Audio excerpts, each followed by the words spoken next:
nous parlons diversification verticale du secteur minier. Je pense que ce sujet, comme l'a dit M. Guy Robert Lukama, nous permet de contrôler nos richesses naturelles. Et donc, M. Placide Kala, quels sont les efforts réalisés par la GECAMIN à ce sujet? Bonsoir à tous. Merci Madame pour la question. Je commencerai d'abord en disant de prime abord que la diversification verticale à la GECAMIN a déjà été une expérience. Quand nous regardons dans le passé, depuis 1975, la GECAMIN avait la TRECA, la câblerie au niveau de la finition pour ses productions. Donc l'expérience de la diversification verticale a déjà été vécue au sein de la GECAMIN. Mais le souci aujourd'hui n'est pas de se focaliser simplement sur la diversification verticale, mais c'est d'éviter à ce que notre production de minerais soit exportée en forme de concentré. Ça, c'est la première des choses sur laquelle nous devons travailler. Et ceci dit, nous devons nous positionner aujourd'hui sur la production métallique. Quelle est notre position aujourd'hui dans la production métallique? Aujourd'hui, nous sommes fournisseurs de matières premières. Voilà notre position. Okay. Et ce n'est pas dit parce que nous sommes producteurs de matières premières que nous allons nécessairement terminer en étant un grand producteur de produits finis. Tout le monde pense à la batterie. Okay. Mais au niveau de la GECAMIN, si je reviens à la GECAMIN, l'expérience que nous avons aujourd'hui avec deux projets qui sont très importants tout de même pour nous. Le premier est le projet Kiko, Kipushi Corporation, où nous sommes en partenariat avec Ivanhoe Mine, représenté par M. Watoum ici présent. Ces projets aujourd'hui se présentent dans un accord innovant où la GECAMIN a sécurisé l'off-take avec le financement, a trouvé le financement pour le partenariat. Ce qui nous amène aujourd'hui à ce que la GECAMIN puisse racheter la production de zinc et entrevoir la possibilité de transformer ces zinc en zinc métal ici même en RDC. Donc le projet concourt dans ce sens-là. D'ici les 2 années qui viennent, la GECAMIN sera en mesure de produire du zinc métal en RDC. Et non simplement produire du zinc métal, on aura la possibilité de produire de l'acide sulfurique. Okay? Et là, nous rejoignons le projet les propos des panélistes de tout à l'heure dans la production des engrais. Okay. Si nous regardons l'acide sulfurique qui sera produit, surtout que dans l'interland katangais où pratiquement toutes les sociétés minières vont dans l'exploitation des produits sulfurés, donc nous aurons beaucoup d'acide sulfurique et cet acide sulfurique sera transformé sûrement en engrais chimique, engrais phosphaté. Donc voilà un peu ce qu'on peut dire du premier projet dans la diversification verticale de la GECAMIN. Okay. Le deuxième sur lequel nous travaillons, c'est pour vous dire que la GECAMIN est tout de même avancée dans ce sens-là. Le deuxième est le projet de la société des terrils de Lubumbashi, STL. Cette société, dans le passé, pendant une vingtaine d'années, n'a fait qu'exporter sa production vers des raffineries extérieures. Mais depuis 2018, la société appartient à 100% à la GECAMIN.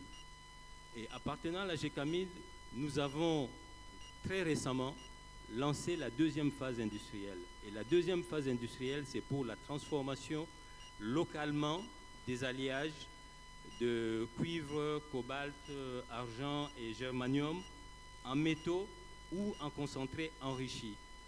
Ce qui va pratiquement positionner la GECAMIN dans le prochain jour comme étant un des plus grands producteurs de germanium. Donc voilà un peu en 2 mots ce que nous faisons au niveau de la diversification verticale. Merci beaucoup Placide, et je pense vraiment que c'est à féliciter, très intéressant. Je pense que cela nous donne un aperçu de la dynamique nationale, de la diversification du secteur minier. Et donc, si nous devons maintenant analyser la dynamique globale, Marie-Chantal, quels sont les minéraux stratégiques et comment la RDC, pourquoi pas Glencore, se positionne dans la production actuelle et future de ces minéraux? Merci. Merci Arlette. Merci au ministère des Finances de nous permettre d'être ici et de pouvoir partager. Donc en fait, quand on regarde le code minier, les minerais stratégiques sont le cobalt, le coltan, le germanium et le lithium. Mais nous rajoutons des incontournables qui sont le cuivre, l'or, on vient de nous parler du zinc, le manganèse également. Mais je voudrais peut-être plutôt me focaliser moi sur ce que je connais le mieux, c'est-à-dire le cuivre et le cobalt. Exact. Que Glencore produit au travers de 2 entreprises, KCC qui est un partenariat avec la GECAMI et Mutanda Mining où l'État détient 5% des parts. Alors, on sait qu'aujourd'hui le cobalt et le coltan, excusez-moi, le cobalt et le cuivre sont des produits qui participent à la transition énergétique. On a parlé aussi à la transition mobile. Alors, le Congo est le premier producteur de cobalt et Glencore participe assez au travers de KCC et de Moumi à cette production, faisant d'elle aussi l'un des plus grands producteurs de cobalt au monde. Alors, concernant le cuivre, la RDC est le premier producteur en Afrique de cuivre. Alors, je pense que ce qui est important aussi de dire, c'est que, et on ne le dit pas assez, les entreprises qui produisent industriellement en RDC produisent de manière tout à fait responsable. Tout à l'heure, j'ai entendu parler de perception. Et c'est vrai que la perception au niveau du cobalt est souvent négative quand il s'agit de la RDC, parce qu'on a tendance à y associer l'artisanat minier. Ça, c'est juste une petite parenthèse. Mais je pense qu'il est aussi important de rappeler que 60% des réserves de cobalt se trouvent en RDC. D'accord ? Donc, on ne le dit pas assez.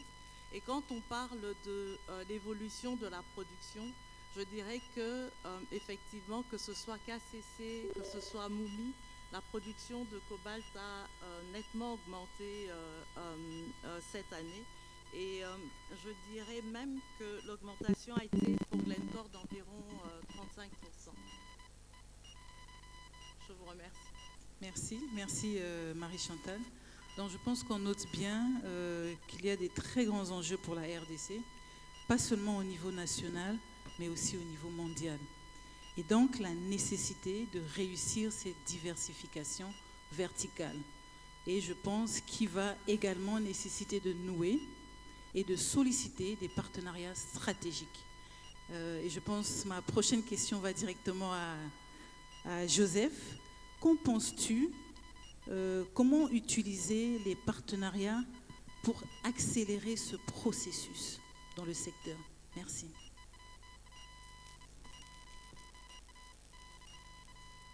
Merci beaucoup, Arlette. Je suis en train de penser que la meilleure des réponses ou la meilleure question serait comment la diversification verticale pouvait se faire, n'est-ce pas, manifester dans le schéma. C'est le tout va au choix ou le modèle de partenariat ou coopération économique que la RDC veut mettre en place. Le choix du partenariat ou du partenaire va dans le sens de prendre ou de mettre en ligne de mettre à l'écrit les particularités de la zone d'exploitation. Et ça donne à l'État ou le gouvernement la possibilité de prendre toutes les mesures, n'est-ce pas, incitatives qui permettent à accompagner l'investisseur qui veulent asseoir n'est-ce pas, un partenariat qui est beaucoup plus porteur ou qui permettra le partage des richesses. Et il y a eu beaucoup de ce genre de partenariats que l'État a dû mettre en place. Et si je peux aller beaucoup plus loin dans le cas du partenariat du type ou un choix de partenariat que l'État a pu structurer ou localiser dans une zone bien spéciale, la zone que j'appelle l'Orifère ou Stanifère, l'État est arrivé à mettre en place un partenariat entre les Émirats arabes unis à travers Primera Group qui, n'est-ce pas, a été focalisé dans une zone, la côte Est, qui au départ produisait autant où la côte elle-même, elle te donne plus de 36 tonnes. Si les 36 tonnes que l'État ne parvenait pas à capter, et la définition maintenant d'un choix d'un partenaire est arrivée aujourd'hui à permettre à l'État, dans le sens où des 25 kilos d'or que l'État exportait, là, l'État parvient finalement à exporter dans un laps de temps où je vais parler de 5 mois, à plus de 2 tonnes d'or dans 5 mois. Quand vous allez dans le calcul beaucoup plus simple, vous allez constater qu'à ce stade-là, il aurait fallu carrément 80 ans pour que l'État parvienne à exporter 2 tonnes dans l'ancienne formulation qui existait. Et comment on arrive à ces résultats? C'est parce que le choix du partenaire est la condition sine qua non pour qu'on parvienne à asseoir un bon partenariat ou pour qu'on parvienne à une diversification verticale dans le secteur des mines. Est-ce que c'est à ce niveau où réside l'importance de capter ou de ramener tout dans le circuit exporté? Je crois que la réponse va encore au-delà, parce qu'au-delà de capter tout ce qui échappait, l'État se retrouve encore dans un autre schéma. Lui a été une des causes, n'est-ce pas, de toute la situation sécuritaire qui prennent l'axe de l'Est du Congo. Mais en captant finalement où le choix porté sur le partenariat ou le type de coopération économique qu'ils mettent en place, lui permettent en ce sens-là non seulement de maximiser, de ramener dans le circuit, mais aussi ça devient encore beaucoup plus importante parce qu'avec la politique ou tout ce qu'il met en place comme mesures incitatives, en allant au-delà d'une diversification des taxes qui existait à une taxe unique, beaucoup peuvent croire que la taxe unique fait perdre à l'État, n'est-ce pas, toute la saveur qui existait avant. Mais je vous dirais que dans ces mêmes calculs, quand vous prenez finalement la projection qu'on met en place, dans une année, on s'est dit, laisse-nous aller à 1 tonne pour une année. On s'est dit, si on va finalement pour la deuxième année à 2 tonnes, ce qui va faire carrément 24 tonnes. Et si on parvenait à rebondir sur 36 tonnes que l'État perd aujourd'hui ou perdait hier sans rien gagner, vous allez constater que les 36 tonnes, l'État finalement va gagner en taxe unique à plus de 5 millions de dollars. Et quand vous allez au-delà des dividendes, où l'État intervient avec, disons, plus de 45%, il se retrouve avec plus de 7 à 8 millions de dollars, ce qui va faire une enveloppe de plus de 12 à 15 millions, au moment où l'État gagnait 14 000 dollars. Donc ça, c'est pour insister sur le fait que le choix de la coopération ou du partenaire, c'est la condition sine qua non dans ce secteur pour arriver à de très bons résultats. Excellent, excellent Joseph. Je pense que ça c'est un autre exemple de la diversification verticale en RDC. On est passé de 25 tonnes à 25 kilos à 2000 kilos en 5 mois. Excellent. Mais en même temps, quand nous parlons de partenariat, je pense qu'on parle aussi de financement. Je pense que vous êtes d'accord avec moi. Et donc, je me retourne vers les banques. Gancho, quel est le rôle des banques dans le développement et le financement des chaînes de valeur? Merci. Oui, je pense que, je vous remercie. Je pense que quand nous avions entendu les panélistes qui nous ont précédés, il a été dit qu'il est constaté que face à une implosion, on peut dire, au Congo des ressources minérales, il y a une faible propension à financer ces industries qui sont localement, que nous connaissons localement ici en RDC. Mais j'aimerais quand même faire un peu le Magellan, faire un peu le tour du Congo, pour vous montrer un peu les indices miniers que nous avons et qui sont importants. Lorsque nous quittons du Congo central avec le bitume, avec l'industrie de la cimenterie, et vous passez par le Kasaï avec le diamant, vous arrivez au sud avec la filière cobalt-cuivre, avec un focus que j'aurai à faire sur le lithium, et vous remontez vers l'est avec les terres rares, cassitérite et l'or. Je peux vous dire, et là j'aimerais prêcher pour ma chapelle, que Robank a cette année, de janvier jusqu'à fin juin, a libéré des crédits de près de 600 millions de dollars. Excellent. Alors, il faudrait comprendre comment on arrive à ce chiffre. En fait, l'industrie minière a nourri les banques. Aujourd'hui, avec la volonté politique de l'État, le resserrement de rapatriement, le contrôle qui est effectué par le régulateur, nos dépôts, nos bilans de banque ont, on peut dire, pris de l'envergure. Et à la suite de cette envergure, nous avons aujourd'hui la capacité de faire de la transformation. Nous sommes passés, nous prenons des dépôts et la structure de nos dépôts sont généralement des dépôts à court terme. Mais le secteur minier nous a soutenus. Et nous avons distribué des crédits et ce qui a impacté nos résultats.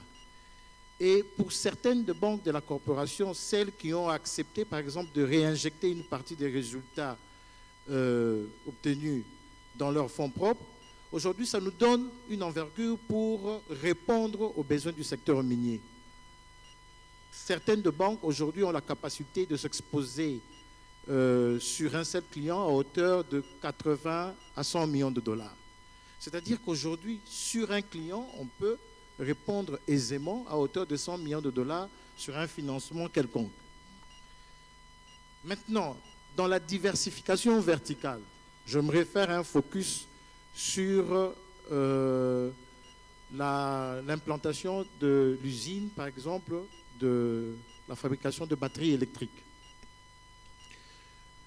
Il y a toute une chaîne de valeur qui aura à se développer parce que la semaine passée, j'ai assisté à une rencontre où il était question d'explorer l'idée d'implanter une usine à batterie électrique dans une zone économique spéciale. Donc, j'imagine bien qu'il y aura tout un train de sociétés qui vont tourner autour de cette industrie. Et bien sûr, on part de la géologie, on part de l'extraction, on parle de l'assemblage de cellules qui seront fabriquées et de la logistique qui devrait être assurée pour acheminer ces batteries. Et donc, j'avais même posé une question, j'ai dit, c'est vrai, on veut fabriquer des batteries électriques parce que dans le cadre de cette transition énergétique, l'Europe dit qu'à l'horizon 2030, elle s'est fixé cet horizon, les États-Unis de même. On parle d'un partenariat public-privé. La question essaie de se poser. Nous allons fabriquer les batteries. Comment est-ce que nous allons pénétrer le marché européen? Comment est-ce que nous allons pénétrer le marché américain? c'est la question que je pose, c'est-à-dire que c'est la qualité de ce partenariat. Et nous, en financement, nous venons en support. Parce qu'on sait qu'une société, une entreprise qui va s'implanter dans cette zone économique spéciale devra justifier d'une certaine rentabilité des capitaux qui seraient investis. Et donc, pour ma chapelle, comme je le disais, Exact. nous sommes ouverts, et d'ailleurs nous le faisons déjà, sous plusieurs types, à accompagner cette filière qui va s'installer autour de la superstructure. En termes, par exemple, d'achat d'équipements sous forme de leasing, en termes d'affacturage, parce que les clients, les petites ou les structures qui vont s'implanter autour de la superstructure auront besoin d'une trésorerie immédiate, et donc on peut toujours faire de l'affacturage avec ses clients. Et donc, l'accompagnement que nous assurons, elle est certaine. Aujourd'hui, lorsque vous allez au Tanganyika, vous allez voir une banque qui accompagne les futurs investissements qui vont s'établir. Donc, c'est la volonté de se mettre là où les autres ne veulent pas y aller, de se déporter là où on peut dire qu'il n'y a pas encore de vie. C'est ça l'accompagnement que les banques peuvent assurer et le financement est là. Aujourd'hui, nous avons cette capacité, mais il faudrait aussi qu'on dise la vérité, il faudrait que nous acceptions de travailler ensemble sous forme d'une syndication. Seul, on est faible, à plusieurs, on est fort. Merci. Exact. Merci beaucoup, Goncho, pour cette intervention. Et donc, je pense que je peux confirmer qu'avec le support des banques, et les banques qui sont supportées, bien sûr, par le secteur minier, tu l'as dit, c'est clair aujourd'hui que la diversification verticale aura un impact positif sur l'économie nationale. Donc, positif dans tous les différents secteurs. Et donc, je vais passer la parole au président de la Chambre de mines, Louis Watoum.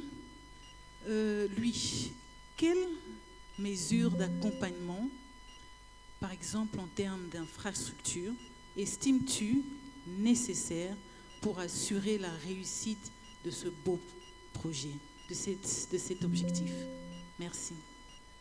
Oui, merci Arlette, et avant tout, tous mes remerciements aussi au ministère des Finances et également à toute l'équipe qui a travaillé pour la réussite de cette conférence. Vous savez, nous venons souvent à des conférences et on repart, on ne réalise pas qu'il y a toute une équipe qui a travaillé d'arrache-pied, toute une machine qui a travaillé en fait pendant des jours pour organiser ça. Mes remerciements à vous toutes et tous. Arlette, pour répondre à ta question, j'aimerais d'abord peut-être donner un overview de ce que ce challenge représente aujourd'hui. Quand on parle de grosses quantités de métaux et autres dont on a besoin pour cette transition énergétique, on ne le réalise peut-être pas assez.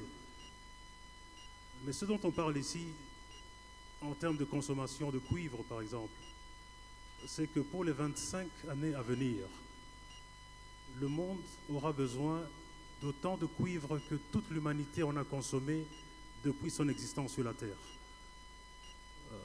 Rien que pour les 25 ans à venir. C'est énorme. C'est des quantités inimaginables. Nous sommes à 24 millions de tonnes de cuivre de consommation annuelle aujourd'hui. Dans les 5 ans déjà, nous allons passer à plus de 45 millions de tonnes de cuivre à l'an. Ce cuivre, il faut le trouver quelque part. Et croyez-moi, il n'est pas aussi facile que ça à trouver. Plusieurs d'entre nous ce matin, on s'est réveillés, on a ouvert le frigo, on a pris du lait frais dans notre frigo, on a pris du lard pour faire un petit déjeuner. Croyez-moi, le lait et le lard ne se trouvent pas dans le frigo. Ça vient des fermes qui sont à des milliers de kilomètres, où on égorge les bêtes et on produit tout ça. Et il en est de même exactement pour ce cuivre-là, pour ce cobalt, pour ce lithium, etc. C'est dans le ventre de la terre qu'on le trouve. Il faut aller le chercher. Le DG Placide a parlé du partenariat qu'on a pour Kiko, on est dans le zinc. C'est à 1350 km dans le ventre de la terre qu'on va le chercher.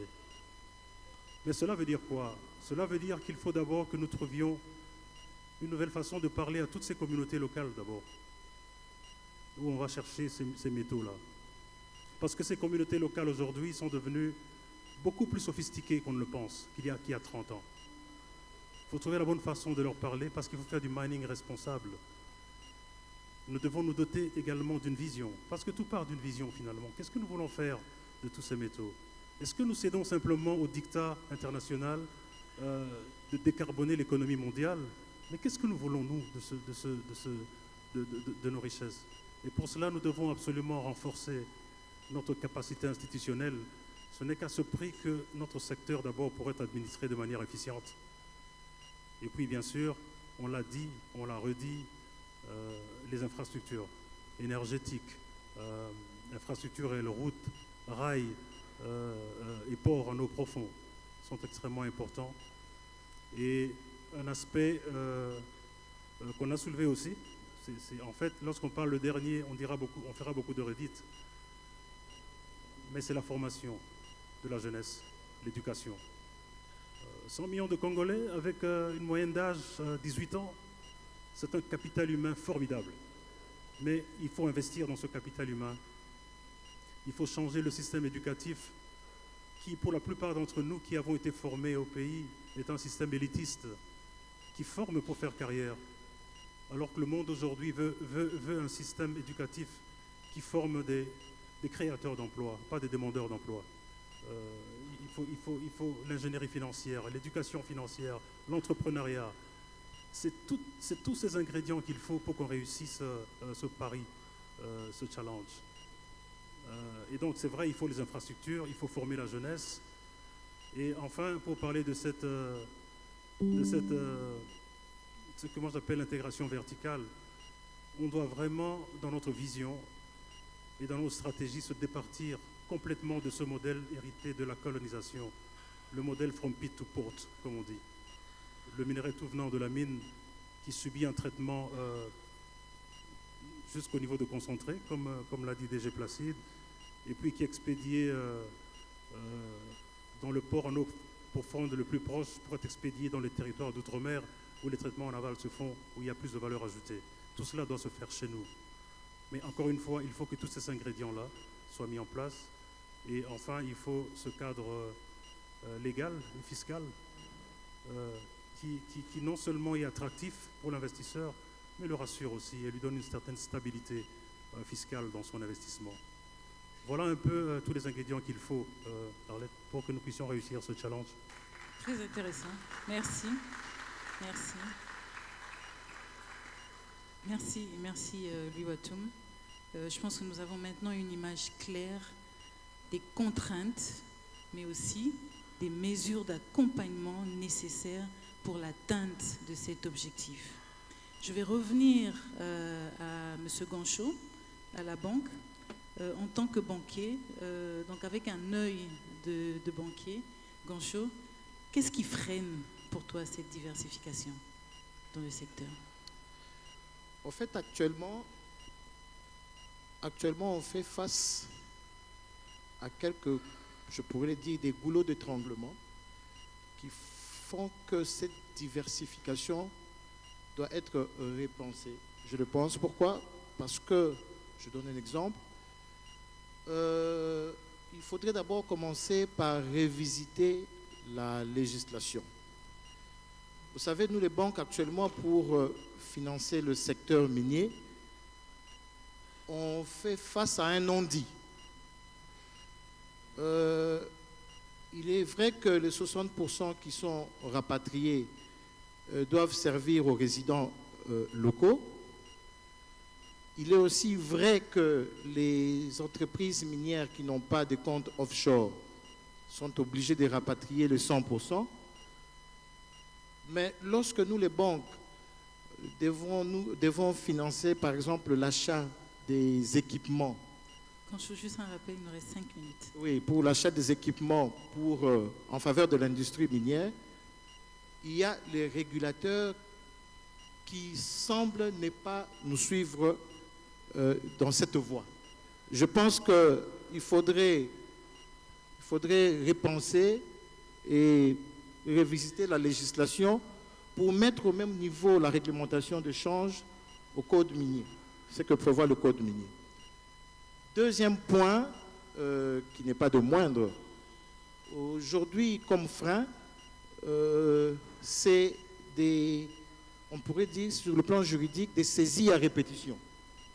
En fait, les clients miniers, de temps en temps, ne sont plus frileux à nous ramener certains dépôts parce qu'en face, ils ont des décisions judiciaires qui font qu'ils risquent de perdre leurs fonds rapatriés dans nos livres.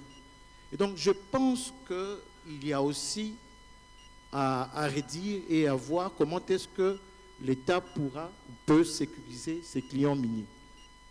Merci. Et donc, je pense sur la liste des contraintes, il y a une troisième contrainte, ou l'une des contraintes qui se rajoute, c'est la révision de la législation. Et je pense qu'il est un élément très important. Je vais remettre la parole encore à Joseph, directeur général de Primera Gold. La question va un peu dans le sens de la même question que j'ai posée au secteur bancaire. Quels sont les principaux obstacles à la diversification verticale de l'économie via le secteur minier? Merci.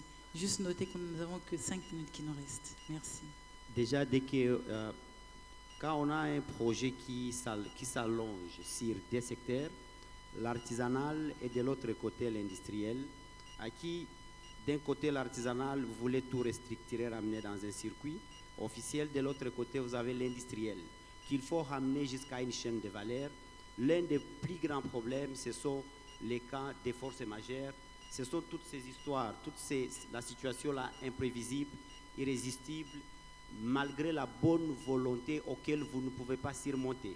Ça peut arriver avec un bon business plan, mais quand vous êtes en face d'une guerre, quand vous êtes en face des groupes armés, et là je peux comprendre aujourd'hui la force que le gouvernement est en train de mettre en place pour, n'est-ce pas, à stopper ou arrêter avec cette guerre. C'est vrai qu'il s'agit du secteur de mines, l'abondance de nos minéraux devrait aboutir à la répartition des richesses. Malheureusement, et c'est là où vous allez comprendre les bémols qu'on assimile à la procédure naturelle de nos ressources minérales, quand on ne sait pas finalement, quand on est dans un déficit d'encadrement, quand on est dans ce déficit d'encadrement et de contrôle de la production en amont de la chaîne, cela nous amène dans une situation malheureusement où la commercialisation ne pourra plus se faire parce que vous n'avez plus assez de quantité, non seulement pour transformer, mais aussi pour exporter. Et là, ça met dans une situation, malheureusement, qu'on ne peut pas transformer. Merci, merci beaucoup. Et donc, je pense que nous avons pu identifier tous les obstacles et toutes les contraintes à tous les niveaux. Je m'adresse donc à Marie-Chantal. Quelles initiatives avez-vous prises ou envisagez-vous de prendre pour améliorer cette diversification? Merci. Merci Arlette. Tout d'abord, je voudrais dire que c'est vrai que nous sommes une société minière. Ce que nous savons faire, c'est sortir les minerais du sous-sol, les transformer et les vendre. D'accord? Donc, le cobalt, nous produisons des cathodes excusez-moi. Le cuivre, nous produisons des cathodes de cuivre, qui est le produit fini à notre niveau. Ensuite, il est vendu et transformé en câble électrique ou autre. Mais nous, on ne sait pas le transformer en câble électrique ou autre. Le cobalt, nous produisons de l'hydroxyde de cobalt. Vous me demanderez pourquoi est-ce qu'on ne produit pas du métal de cobalt. Mais ici, c'est là que je ferai référence à la loi de l'offre et de la demande. Malheureusement, la demande aujourd'hui, c'est de l'hydroxyde de cobalt. Et ici, je voudrais peut-être demander que l'État puisse jouer son rôle, en fait. On a parlé des prix tout à l'heure et je pense que c'est là que l'État doit entrer en ligne de compte et imposer certaines règles. Pourquoi pas, par exemple, demander à toutes les entreprises de produire du cobalt métal et ouvrir ainsi un marché pour le cobalt métal. Ceci dit, nous en tant qu'entreprise, ce que nous faisons, c'est que nous contribuons à la mise en place d'un écosystème, justement pour pouvoir participer à cette diversification verticale. Alors, par exemple, on a parlé tout à l'heure de l'importance de l'électricité. En tant qu'entreprise, nous avons investi plus de 500 millions de dollars dans la réhabilitation de 2 turbines, G27 et G28, et le transport de Inga à Kolwezi. Mais en fait, on ne l'a fait pas seulement pour nous, mais pour les communautés, pour la population, y compris ici à Kinshasa, parce que les turbines G27 et G28 produisent aussi de l'électricité pour Kinshasa. Donc, c'est-à-dire qu'on le fait pour nos entreprises, mais la SNEL en donne aussi à d'autres entreprises et à d'autres communautés. Nous avons parlé de l'éducation. Nous sommes en discussion avec certaines universités, justement, qui sont impliquées en tant que précurseurs des batteries électriques, et nous travaillons avec elles pour voir dans quelle mesure nous pouvons les soutenir dans ce domaine. On a parlé de l'entrepreneuriat local. En dehors de ce qui nous est demandé par l'ARSP, nous avons nous-mêmes un département que nous avons créé d'entrepreneuriat local qui travaille dans le but d'améliorer, de faire le transfert de capacités à des entrepreneurs locaux. On les finance aussi également, mais le but de le faire n'est pas simplement pour qu'ils puissent ensuite nous fournir ce service, mais pour qu'ils puissent le fournir à n'importe quelle autre entreprise et dans n'importe quel autre secteur. Et le but aussi de développer cet entrepreneuriat local est pour justement supprimer avec le temps la sous-traitance étrangère pour la remplacer avec la sous-traitance locale. Parfait. On parle de l'environnement.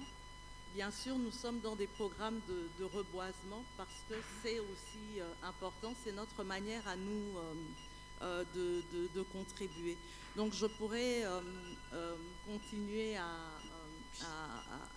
prendre d'autres exemples, mais je suis sûre que vous me direz de me taire. Donc, je m'arrête ici. Merci beaucoup, Marie-Chantal. Et donc, je note pour Glencore la mise en place de l'écosystème.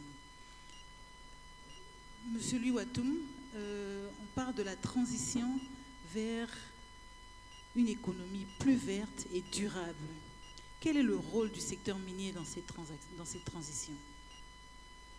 Oui, merci.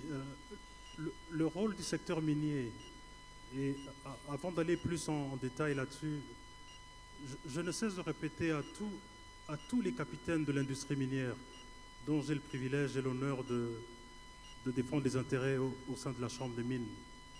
Et je ne cesse de leur dire que le but ultime du mining, ce n'est pas de faire de l'argent. Parce que l'argent n'est qu'un moyen pour atteindre ce but ultime. Et ce but ultime, c'est créer des richesses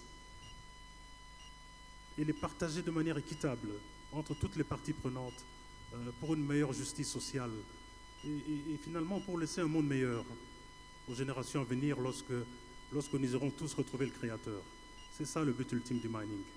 Maintenant, ce que le mining peut faire, le secteur minier, il peut faire énormément de choses pour notre pays. Et ici, je commence par une petite parenthèse que je vais vite fermer parce qu'on a suffisamment parlé de l'agriculture. J'aimerais rassurer son Excellence, ministre de l'Agriculture, que gagner le pari minier, c'est gagner le pari de l'agriculture. Pourquoi je le dis? Parce que l'agriculture a besoin d'infrastructures, de routes, de chemins de fer, d'électricité. Et ces infrastructures, c'est les mines qui les apportent. Lorsque vous regardez dans l'histoire les charbonnages en partant de Mons à Charleroi, vous regardez le bassin houiller de la Ruhr en Allemagne, le bassin houiller de Selby en Angleterre, ou le champ aurifère de Witwatersrand en Afrique du Sud. C'est toujours les mines qui ont commencé, qui ont mené les infrastructures, et le secteur agricole a pris fortement. Et même chez nous ici au pays, aujourd'hui nous parlons de Kanyama Kasese comme la 8e merveille, mais c'est parce qu'il était une fois l'union minière. Vous comprenez? Et donc le secteur minier qui marche fait booster l'agriculture aussi, forcément, ils vont ensemble. Et autre chose que l'agriculture peut faire, c'est réunifier le pays, du point de vue économique, du point de vue d'un pays. Parce que depuis notre enfance, la partie est du pays commerce plus avec l'Est, la partie sud commerce plus avec l'Afrique australe, et la partie ouest plus avec Kinshasa. J'étais gamin, quand j'allais chez moi à Bunia, à Mahagi, le pain de savon qu'on achetait là-bas ne venait pas de Marsavco, il venait de Nairobi, déjà à l'époque. Mais les mines peuvent réunifier tout le pays. Parce que si, pour une minute, on cessait de tomber dans le chant, à écouter les chants des sirènes, qui nous parlent de décarboner l'humanité, etc., et qu'on se pose la question de ce qu'on fait de nos minerais, et qu'on prenait le gaz du lac Kivu avec un gazoduc qu'on emmènerait dans la province orientale, où nous avons 20 milliards de tonnes de minerais de fer, pour faire des éponges de fer, et faire une dorsale ferroviaire qui viendrait jusqu'au centre de la RDC, à Ilebo et dans le Kasaï. Et on fait une aciérie là-bas pour faire assez d'acier pour développer tout le Congo. Et en même temps développer le nickel, chrome et autres qu'il y a dans le Kasaï. Et dans tous ces corridors, on fait des corridors agricoles également, et on développe des centrales comme Wanirokula, qui peuvent donner jusqu'à 800 MW et autres. Et le surplus de cet acier part en eau profonde à Banana. Croyez-moi, vous serez surpris de voir comment le Congo peut devenir unifié. Merci. Maintenant, un dernier point, peut-être dont on n'a pas beaucoup parlé. Je suis un grand favori des banques, ce que les banques font pour le pays. Mais je crois qu'on ne parle pas assez des banques locales. Il est important que le capital étranger qui vient chez nous rencontre le capital local. Ce capital local, on le trouve dans les banques locales. Il faut une émergence des banques locales. Et le tout dernier point, c'est le plan dont je viens de parler, par exemple. C'est tout un plan Marshall, n'est-ce pas, qui peut coûter 50, 60, 80 milliards de dollars. Mais c'est quoi 80 milliards de dollars lorsque nous avons une dotation minérale qui est de l'ordre de 23 trillions de dollars, 23 000 milliards de dollars. C'est pour cela qu'il est important d'investir dans l'exploration géologique pour certifier ces réserves-là. Je l'ai dit dernièrement au DRC Mining Week, si vous me donnez 10 minutes pour abattre un arbre avec une hache, et si je n'ai que 10 minutes, je ne vais pas me précipiter sur cet arbre pour l'abattre. Je vais reculer et je vais prendre 7 minutes rien que pour bien affûter ma hache et pour bien affûter, pour qu'elle soit bien tranchante. Et les 2-3 minutes qui me restent, je vais taper dans l'arbre comme un couteau dans le beurre.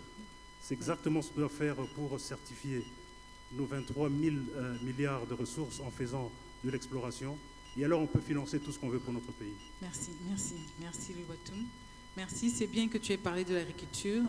Donc on va clôturer notre panel avec une dernière question pour la GECAMIN. Placide. Aujourd'hui, la RDC envisage une transformation structurelle de son économie à partir du secteur agricole. Je pense que ce qui est une stratégie c'est une très bonne stratégie. Mais est-ce que tu ne penses pas que cette initiative pourrait retarder l'accélération de la diversification verticale dans le secteur minier? Merci. Ok, merci Arlette. Je ne pense pas et nous ne pensons pas que les deux soient incompatibles. La diversification verticale et le résultat du monde minier peuvent aller ensemble. Je reviens encore dans le passé, je dirais comme mon collègue tout à l'heure qui prêche pour sa paroisse. À la GECAMIN, l'expérience existe. Pour ceux qui connaissent la GECAMIN d'antan, il y a eu GECAMIN Development qui avait des champs agricoles, qui avait des minoteries qui existent encore aujourd'hui. Et pour montrer que c'est l'impulsion, c'est l'activité minière qui a amené ces développements. Aujourd'hui, les besoins en maïs au niveau du Katanga est énorme, mais la production souffre, comme l'a dit un de nos collègues tout à l'heure, la production souffre de manque d'engrais. Okay? Donc tout ceci doit se résumer dans la vision. La vision de la GECAMIN ancienne était de prendre tous les secteurs d'activité de la vie sociale ainsi que de la vie de tous les jours étaient prises en compte par la GECAMIN. Aujourd'hui, nous séparons les choses. Alors, quand nous parlons aujourd'hui de la diversification verticale avec l'agriculture, nous sommes dans cette vision-là aujourd'hui au niveau de la GECAMIN.